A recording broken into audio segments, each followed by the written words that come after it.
Vamos abrir agora o texto sagrado. Quero convidá-los ao texto de Mateus, capítulo de número 7.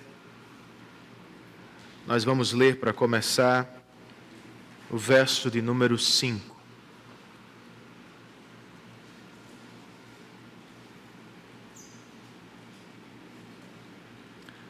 Estamos em uma série de mensagens temáticas que tratam sobre o nosso passado. E neste dia nós vamos estudar, ouvindo um sermão temático, vamos passear por alguns textos.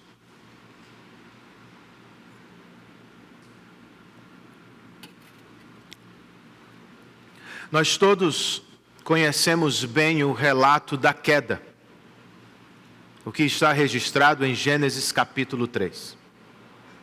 Nós sabemos que os nossos primeiros pais desobedeceram a Deus e comeram do fruto proibido.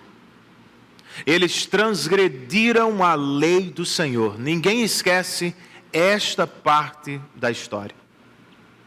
O que nem sempre lembramos é o que vem depois, queridos. Pois nossos pais não apenas desobedeceram a Deus, eles também não confessaram seus pecados. Vocês se lembram? Quando questionados por Deus, Adão apontou para Eva, e Eva apontou para a serpente. Foi a primeira tentativa humana de transferir a culpa. Infelizmente, não foi a última. Pois frequentemente nós ouvimos das pessoas: foi ele, foi ela, eles são os responsáveis. Quase nunca ouvimos de primeira: fui eu sou o culpado. O que acontece conosco, irmãos? Por causa de nossa natureza adâmica, nós temos uma memória extremamente seletiva dos pecados. Geralmente maximizamos os pecados dos outros, minimizamos os nossos. Nos lembramos muito do que eles fizeram e muito facilmente nos esquecemos do que nós mesmos fizemos. E sabe de uma coisa?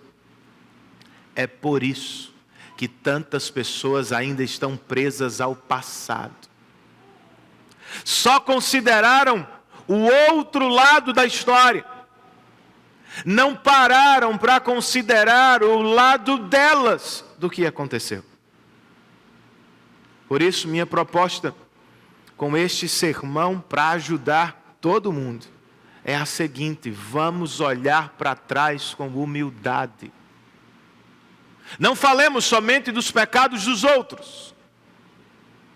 Falemos e consideremos os nossos próprios pecados. Eu acho que é o que temos aqui. Em Mateus 7, verso de número 5. Palavras do Senhor Jesus. O texto inspirado nos diz: hipócrita, tire primeiro a viga do seu olho, e então você verá claramente para tirar o cisco do olho do seu irmão. Vamos orar outra vez? Senhor, nós queremos te pedir por assistência do teu Espírito.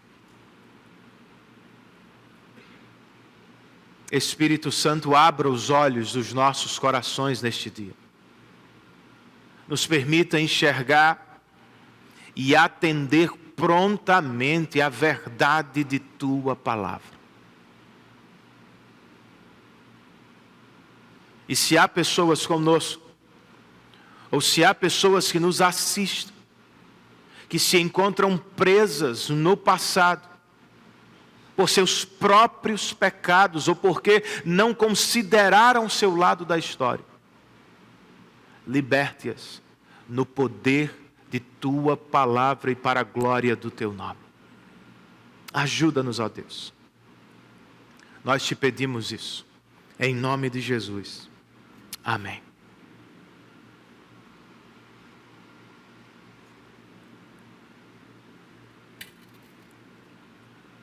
De acordo com o Dr. John Stott, neste pequeno parágrafo do Sermão do Monte, Jesus está tratando dos nossos relacionamentos.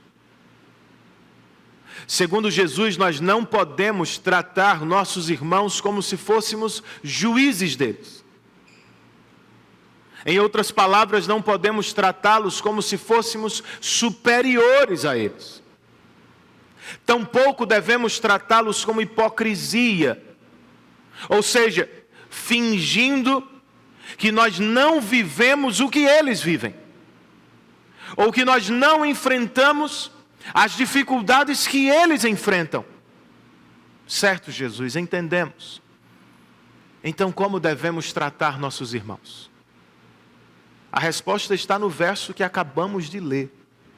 De acordo com o Senhor, nós devemos cuidar uns dos outros, tirar o cisco do olho do nosso irmão. Vejam isso, queridos. Não é errado tirar o cisco do olho do irmão. Às vezes é necessário.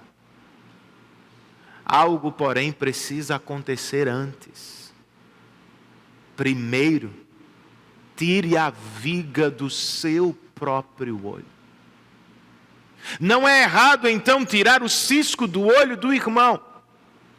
O que é errado é não querer considerar a viga que nos atrapalha nos nossos próprios olhos. Este é um exercício que exige humildade. Antes de tratar dos pecados dos outros, nós precisamos tratar dos nossos próprios pecados. Se escolher, se resolver fazê-lo, você vai ser ajudado em todos os níveis de relacionamento. Vai melhorar a sua vida.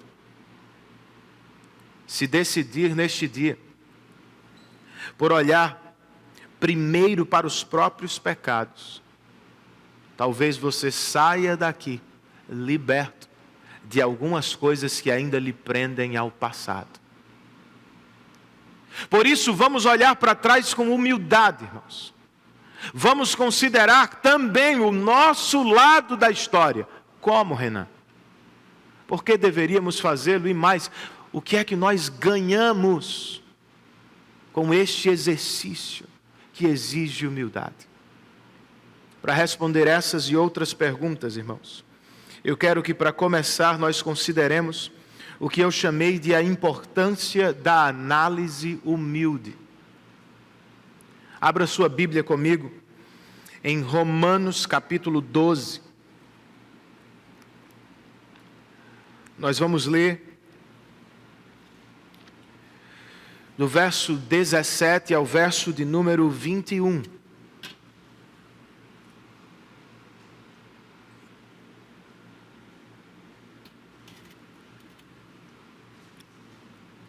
Enquanto folheie a sua Bíblia, permitam-me colocar o seguinte: como Jesus, o apóstolo Paulo sabia que algumas pessoas nos tratariam mal. Era esperado.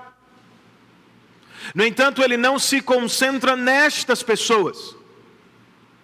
Ele fala para os cristãos. Sua pergunta, bem que poderia ser a seguinte neste texto: como reagimos aos pecados dos outros? Leiamos. Romanos 12, do verso 17 ao 21. O texto sagrado registra: não retribuam a ninguém mal por mal. Procurem fazer o que é correto aos olhos de todos. Façam todo o possível para viver em paz com todos. Amados, nunca procurem vingar-se, mas deixem com Deus a ira, pois está escrito: minha é a vingança, eu retribuirei, diz o Senhor. Ao contrário, se o seu inimigo tiver fome, dele de comer, se tiver sede, dele de beber. Fazendo isso, você amontoará brasas vivas sobre a cabeça dele. Não se deixem vencer pelo mal, mas vençam o mal com o bem. Comecemos pelos imperativos negativos deste texto. Não retribuam a ninguém mal por mal. Nunca procurem vingar-se. Não se deixem vencer pelo mal, irmãos. Eu sei que algumas passagens da Escritura são mais complexas do que outras. Nem sempre você as entende de cara. Às vezes nós precisamos de alguém mais maduro para nos explicar o texto, de um comentarista bíblico que estudou mais do que você. Eu sei que é assim, mas este não é o caso. Esta passagem é abundantemente clara. Você entendeu? Pagar mal por mal não é certo aos olhos de Deus. Procurar vingar-se nunca é agradável ao Senhor. Ser derrotado pelo mal nos relacionamentos não é o ideal do Senhor para a sua vida. Então qual é, Renan? Vamos aos imperativos positivos, irmãos. O primeiro deles, ainda no verso 17. Procurem fazer o que é correto aos olhos de todos. Eu tenho para mim que o apóstolo está dizendo algo do tipo: não decidam tudo sozinhos. Considerem a opinião dos outros. Pensem naquelas pessoas que estão assistindo o seu procedimento neste conflito. O segundo imperativo de Paulo, verso 18: façam todo o possível para viver em paz com todos. Eu gosto muito deste verso, irmãos.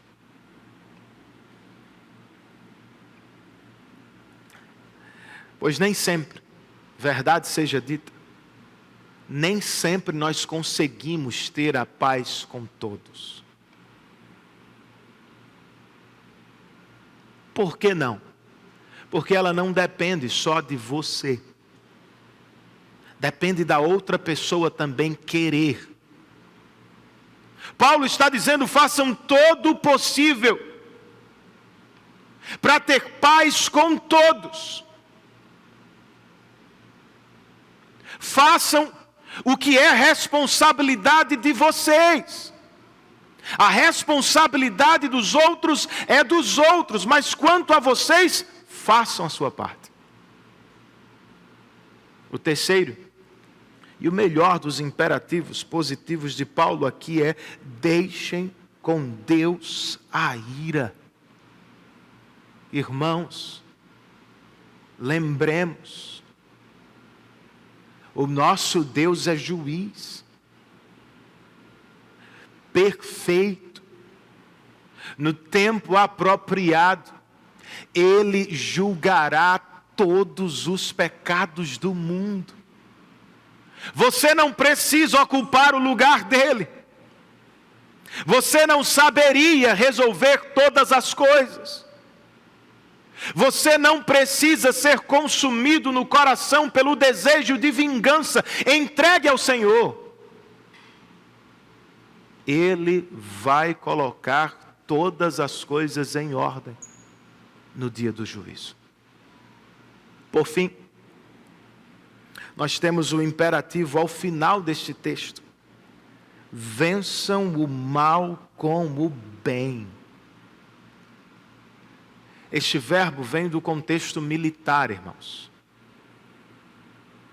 Retribuir mal por mal é perder a batalha para o mal.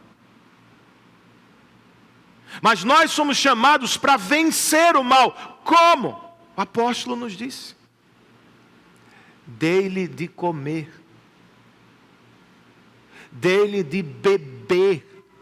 Preste atenção, Paulo está falando de ações e não de sentimentos.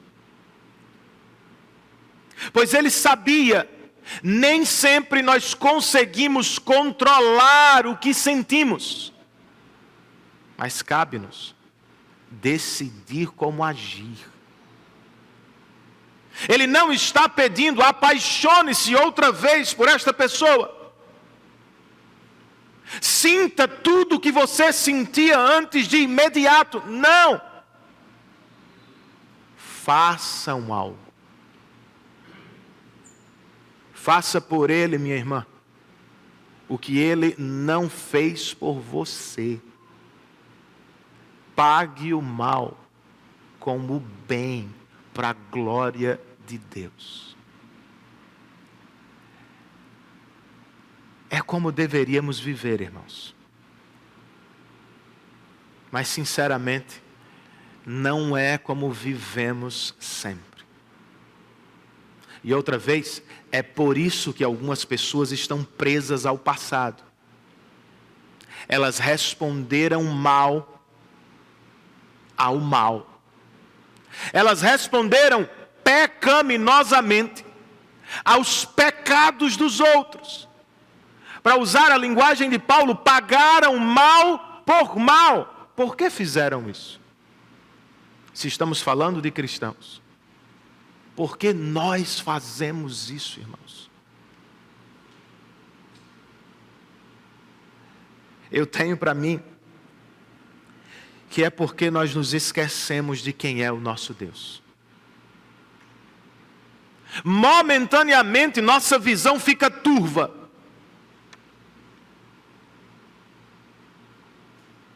Assumimos uma visão equivocada sobre o nosso Deus e, obviamente, sobre nós mesmos.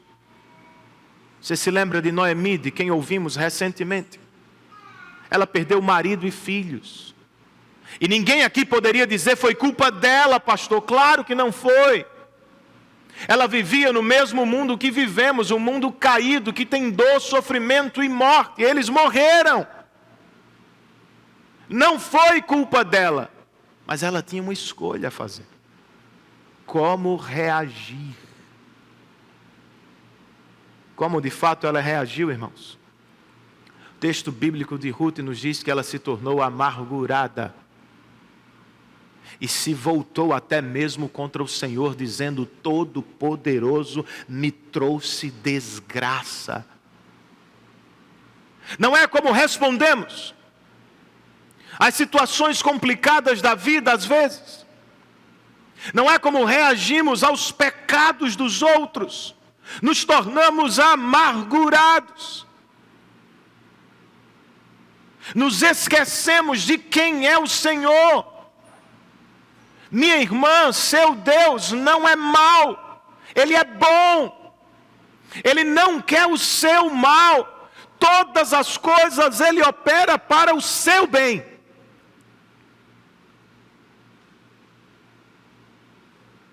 Ele é bom, perfeito, jamais erra no que faz.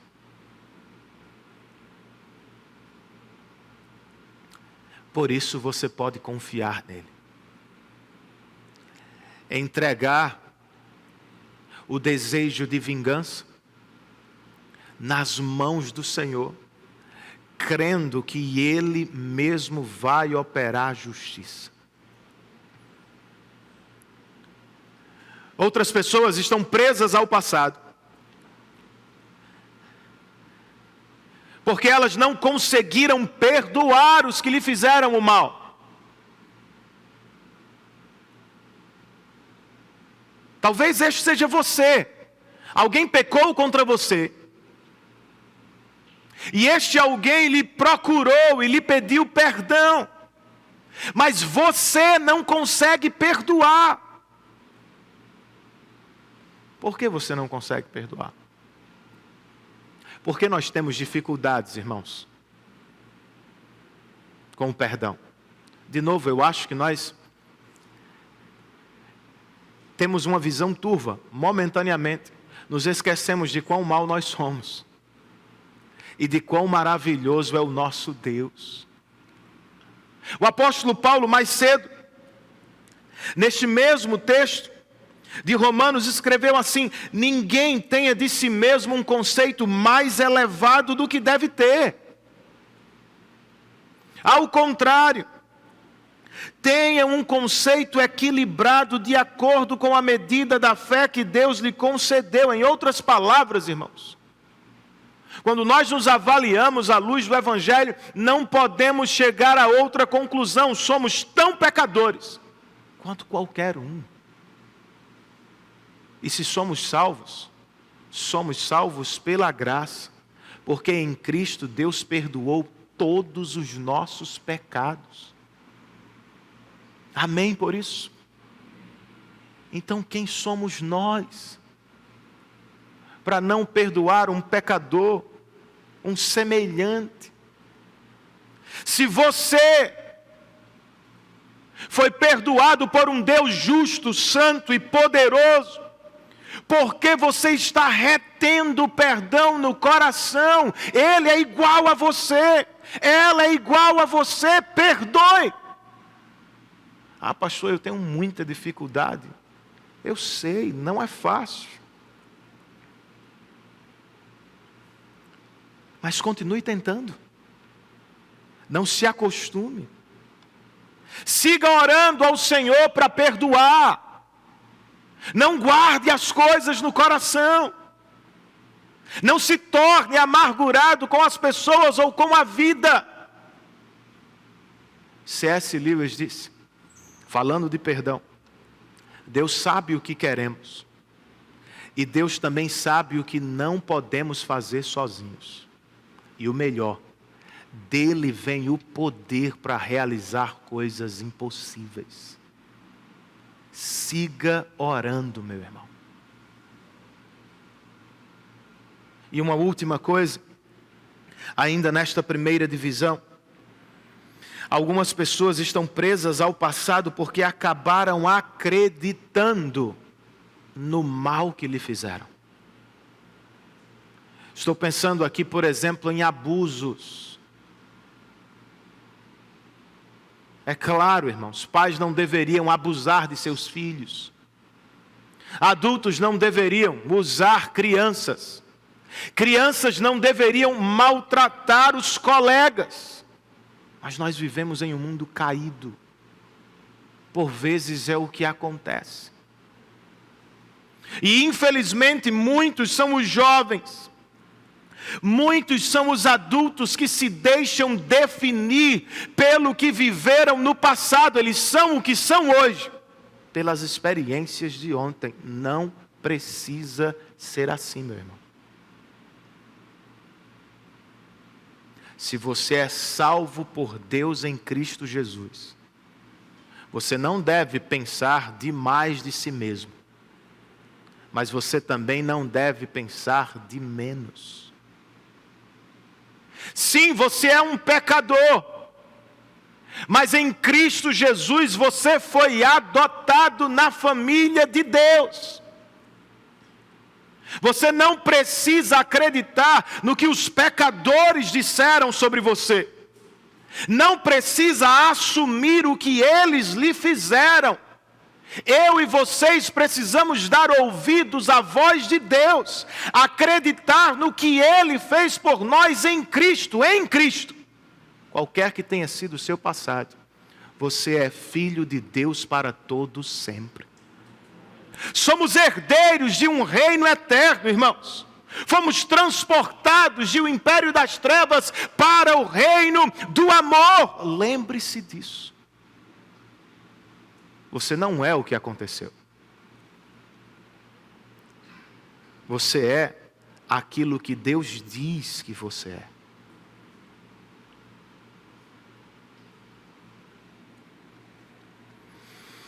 Depois de considerar a importância da análise humilde, eu queria ver com vocês agora o que eu chamei de o desafio da análise humilde.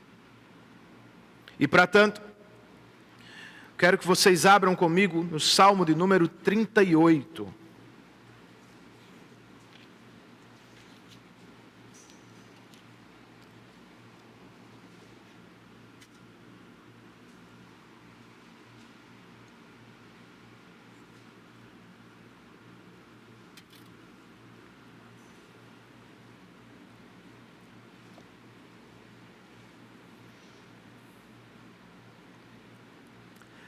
Lembre-se, este salmo é de Davi.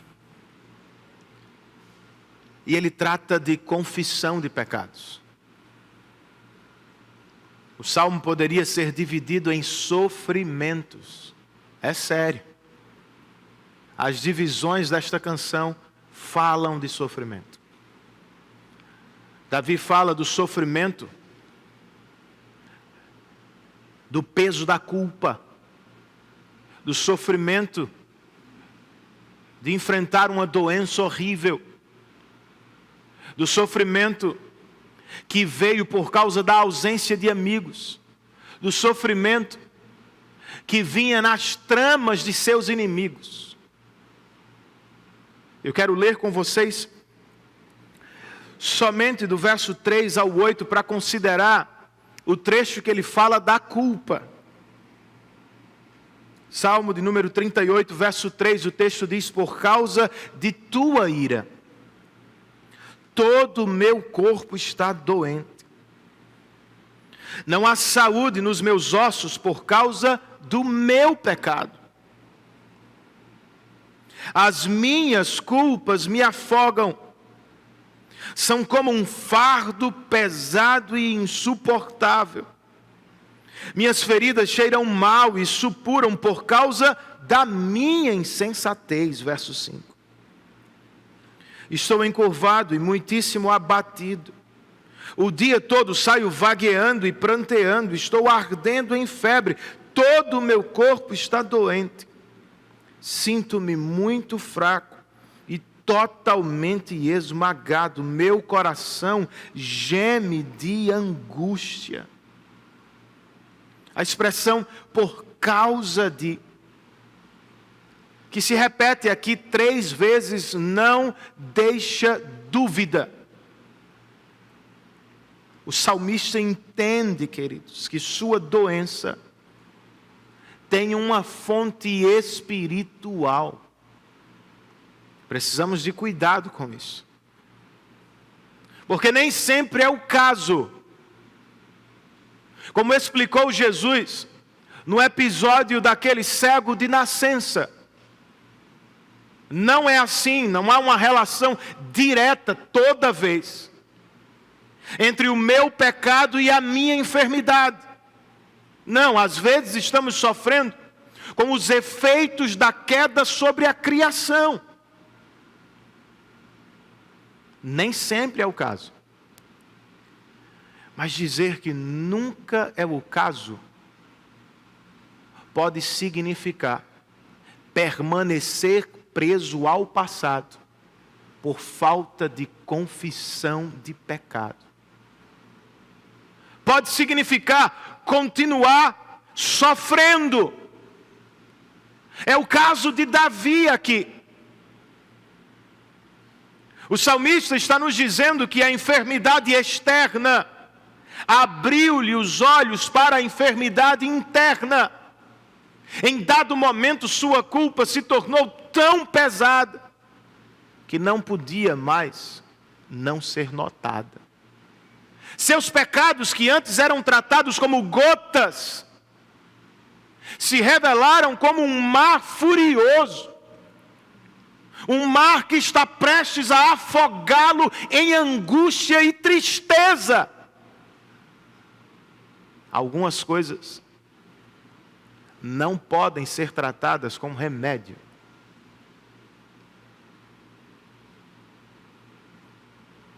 devem ser tratadas com confissão de pecados. Não confessar pecados, queridos, é apodrecer por dentro em nossa vida espiritual. E em muitos casos é adoecer por fora. A ausência de confissão, por exemplo, pode explicar porque muitos são aqueles que estão perturbados por seus passados, já deveriam ter resolvido, mas o passado ainda lhes perturba. É porque é o seguinte: mesmo que os problemas tenham sido iniciados por outras pessoas, até que nós confessemos os nossos pecados, de alguma maneira nós estaremos presos ao passado, andaremos para frente, como se estivéssemos carregando uma bola de metal presa à perna. Você vai andar, não como deveria. Mas por que então temos tanto problema com confissão de pecado, gente? Por que você leva tanto tempo às vezes, e eu também? Claro, nós somos pecadores. Outros pecados nos cegam, nos atrapalham neste caminho. Um deles é o orgulho. Ninguém gosta de declarar que errou de novo. Ninguém gosta de admitir que fracassou. Nós não gostamos de dizer que estamos errados, nós queremos estar certos sempre. No seu relacionamento, você quer vencer toda vez o argumento, a discussão, a disputa, mas por que você tem que vencer toda vez? Disse o sábio, e nós conhecemos: o orgulho vem antes da destruição, e o espírito altivo precede a queda.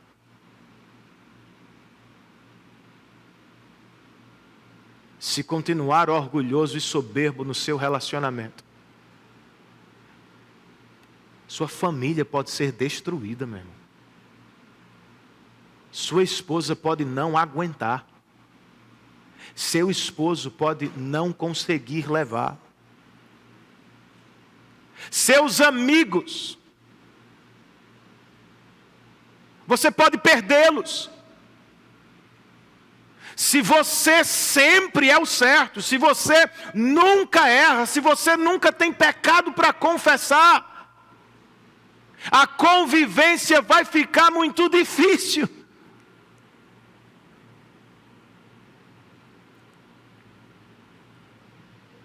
Outro pecado que nos atrapalha, irmãos, é a obstinação do coração.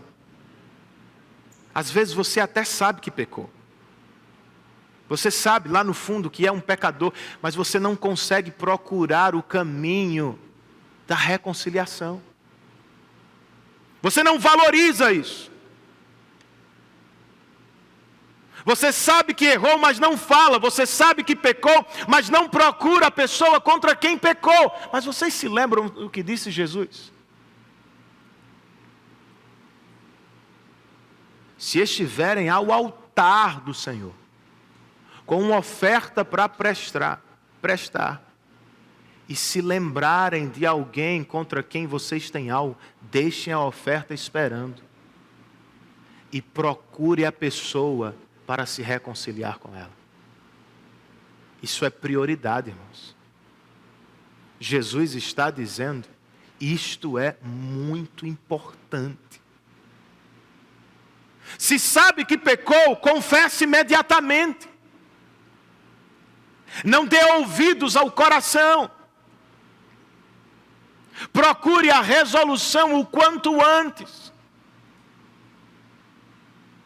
Faça disso uma prioridade. Pegue o telefone, envie uma mensagem, escreva uma carta, procure a pessoa. Mas e o medo, pastor?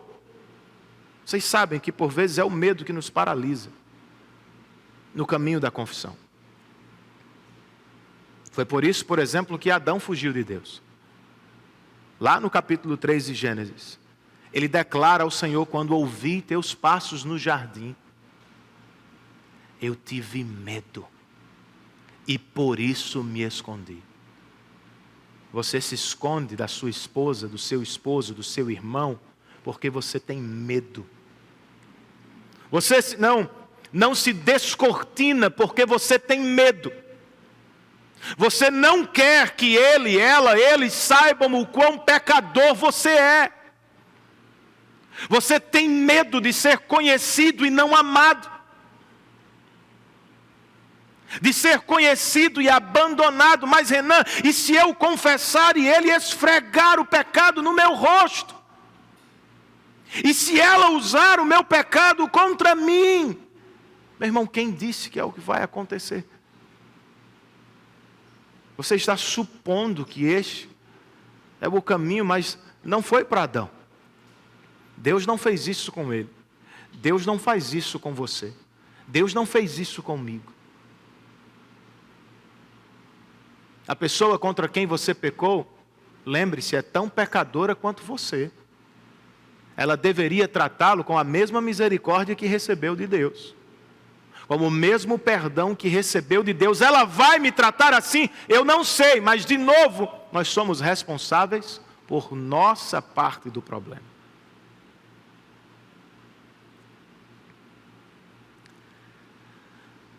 Por fim, irmãos,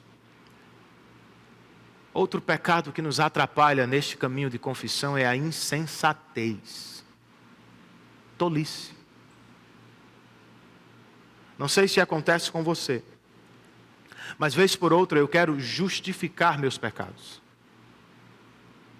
Eu quero racionalizá-los.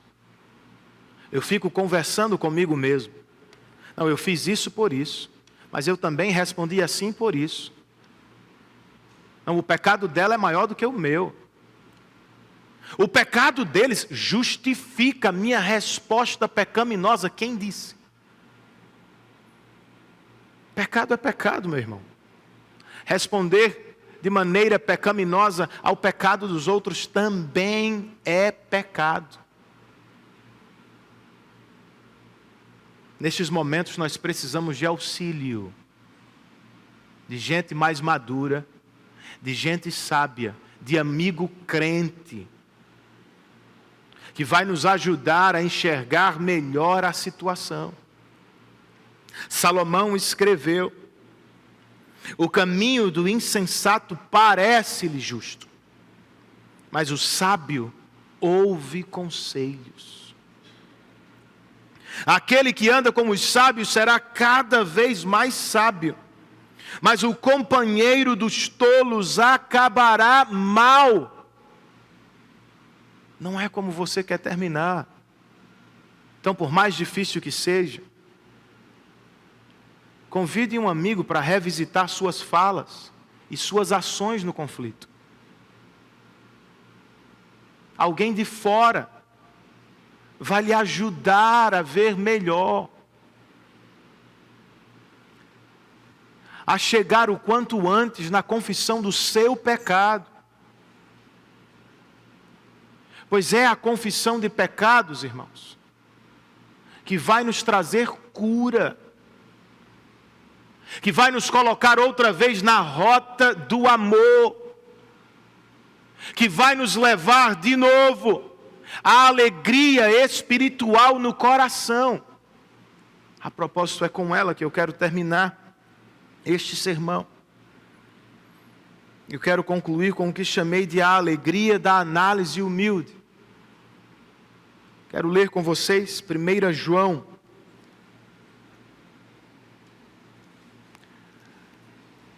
Não o Evangelho segundo João, tá? Primeira carta de João, aquela que está mais ao fim da Bíblia. 1 João, capítulo de número 1.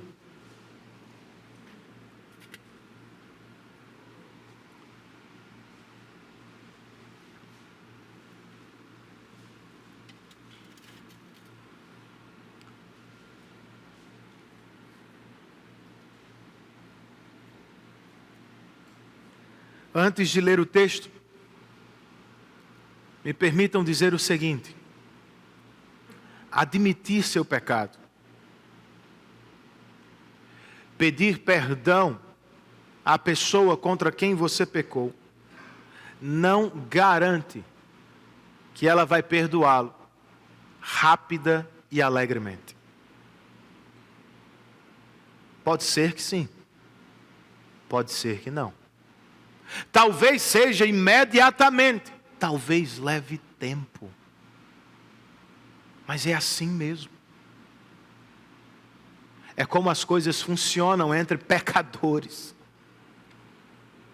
Temos dificuldades para pedir perdão e temos dificuldades para dar perdão. O mesmo, no entanto, não pode, não deve ser dito sobre o nosso Deus. Admitir pecados diante dele, confessá-los perante o Senhor, é contar com respostas certas, que nos levarão à alegria espiritual outra vez. É o que temos aqui em 1 João capítulo 1.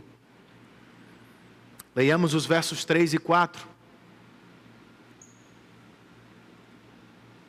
O apóstolo escreve: proclamamos o que vimos e ouvimos, para que vocês também tenham comunhão conosco. Nossa comunhão é com o Pai e com o seu Filho Jesus Cristo. Verso 4, escrevemos estas coisas para que a nossa alegria seja completa. De que alegria o apóstolo João está falando, irmãos? O que é que ele quer para os seus leitores? Comunhão com Deus e seu Filho Jesus Cristo. Pense sobre isso ao longo do dia. Homens e mulheres comuns, pecadores, que deliberadamente tomaram outra rota. Pessoas que deveriam ser condenadas ao juízo eterno de Deus. Pessoas assim podem, pela graça, desfrutar de perfeita comunhão com Deus. É um milagre, irmãos. Deveríamos valorizar mais a comunhão com Deus. Esse tipo de relacionamento, como Deus Santo, requer também um tipo específico de vida. Versos 5, 6 e 7. Esta é a mensagem que dele ouvimos e transmitimos a vocês. Deus é luz, e nele não há treva alguma. Se afirmarmos que temos comunhão com ele, mas andamos nas trevas, mentimos e não praticamos a verdade. Se, porém, andarmos na luz como ele está na luz, temos comunhão uns com os outros, e o sangue de Jesus, seu Filho, nos purifica de todo pecado. Andar na luz, queridos, é a vida do cristão que tem comunhão com Deus. Mas o que é que estava acontecendo nos dias de João? E obviamente ainda acontece nos nossos. Algumas pessoas não se preocupavam com o tipo de vida que levavam. John Stott comenta a passagem dizendo: eles viviam como se o pecado não pudesse quebrar a comunhão com Deus. João diz: esta comunhão é falsa. Como teremos comunhão com o Deus das luzes, se nós deliberadamente ainda vivemos nas trevas morais? Uma coisa é incompatível com a outra. Agora, me permita ser claro. Andar na luz neste texto não é viver sem pecado. Não tem como. É viver em confissão de pecado. O fundamento desta vida está nos versos 8 e 9. João escreve: se afirmarmos que estamos sem pecado, enganamos a nós mesmos e a verdade não está em nós. Se confessarmos os nossos pecados, Ele é fiel e justo para perdoar os nossos pecados e nos purificar de toda injustiça. A atitude cristã, irmãos, diante do pecado não é negá-lo, é admiti-lo, aberta e corajosamente. John Stott comenta: se por um lado havia pessoas que diziam ter comunhão com o Deus das luzes, vivendo em trevas, por outro, existiam aqueles que se apresentavam como altamente espirituais, nem pecado eles têm. Mentirosos. Todos nós sabemos que são mentirosos, pois todos nós pecamos. Logo, a comunhão com Deus, ou a alegria da comunhão, não será uma conquista da perfeição moral.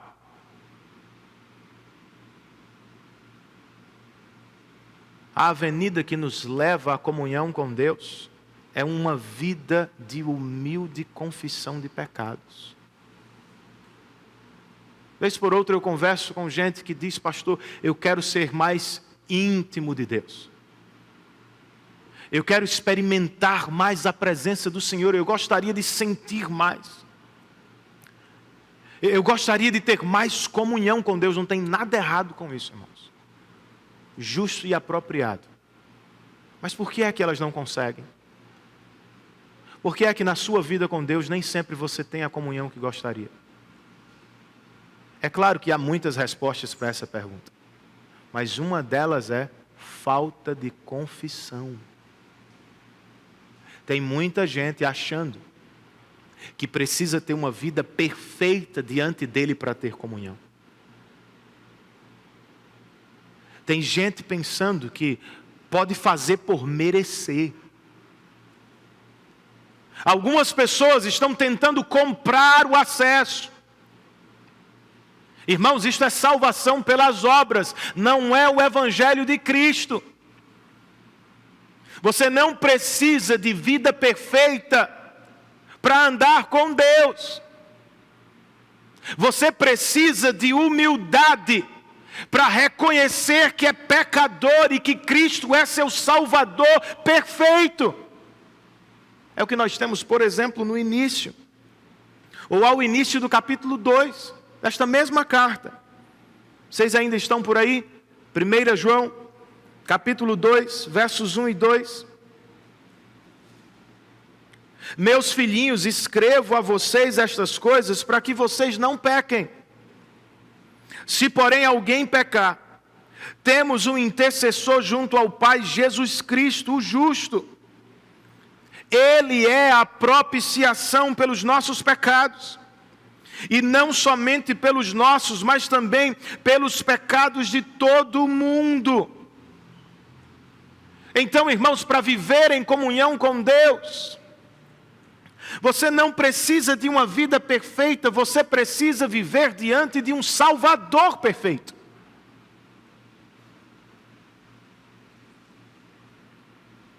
A confissão de pecado, diferentemente do que alguém poderia pensar, vai nos aproximar de Deus. Vai nos colocar face a face com Cristo todos os dias. Quando você for acusado pelo inimigo das nossas almas, lembre-o de Cristo. Pois o que Cristo faz, segundo João, em dias de acusação, é nos defender.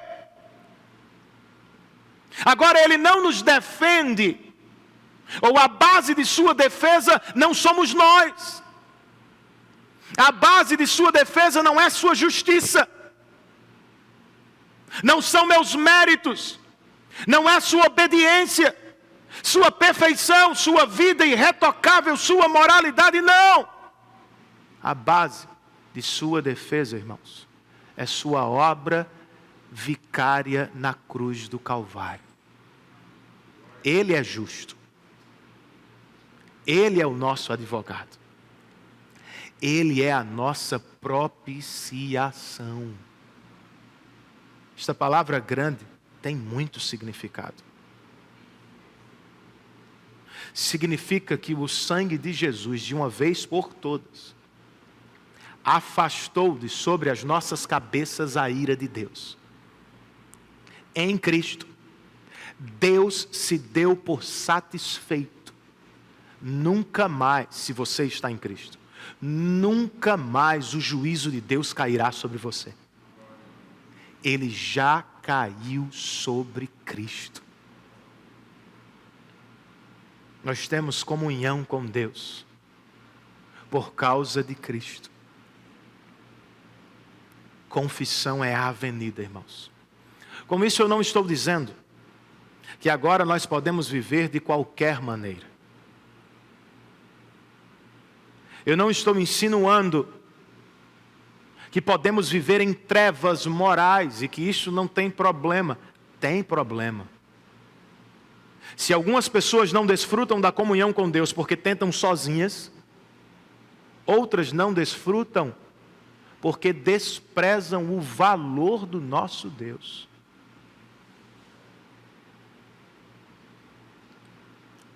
Se esquecem que Ele é santo, irmãos. Completamente apartado do pecado.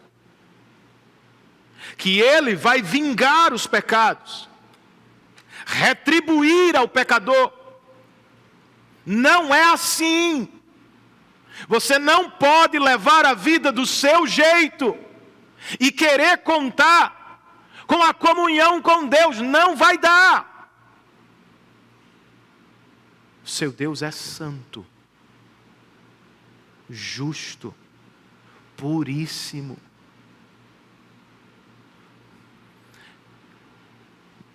Mas eu não estou dizendo que vamos viver sem pecado, irmãos. O que eu estou dizendo é um crente genuíno, que teve os olhos abertos pelo Espírito para contemplar a glória de Cristo na face de Deus. Um crente assim não é amigo do pecado. Não faz as pazes com o pecado. Não dá a mão ao pecado. Não se acostuma com pecado de estimação. Não olha para o pecado como se fosse algo normal, do tipo, somos humanos. Não, irmãos. Os crentes vivem em guerra no poder do Espírito contra o pecado.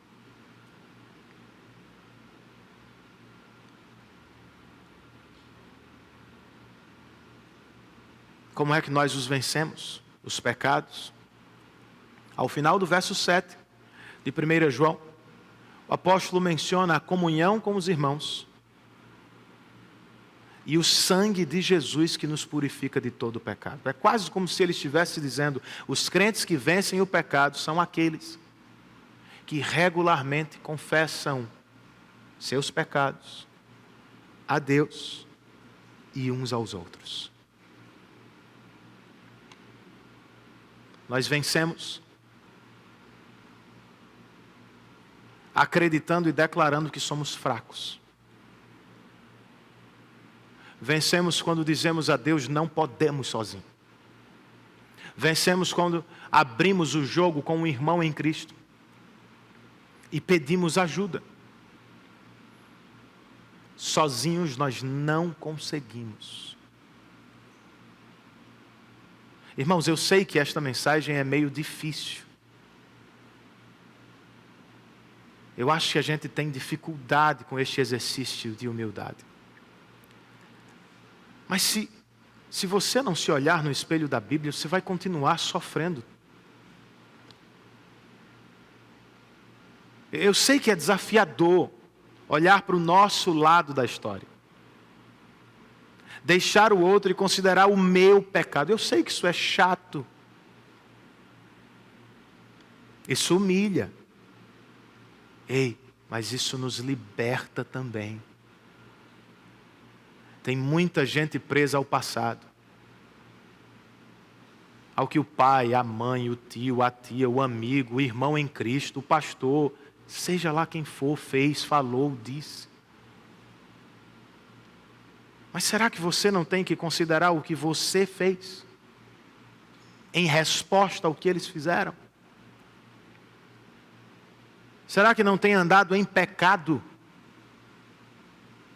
no que guarda no coração, no que pensa aqui, no que deixa de viver, porque é tomada por amargura, sendo Deus tão bom e maravilhoso? Davi viveu assim, irmãos.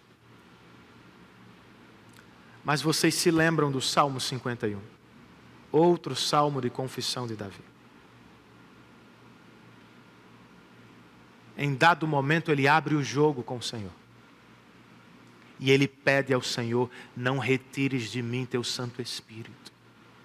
Devolve-me a alegria da tua salvação. E então ensinarei aos pecadores e transgressores sobre a tua vontade.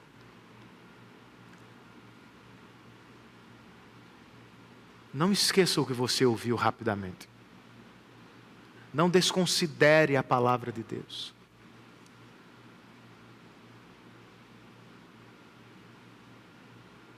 Saia deste culto, volte para sua casa, pensando, orando, para ser uma pessoa mais feliz no Senhor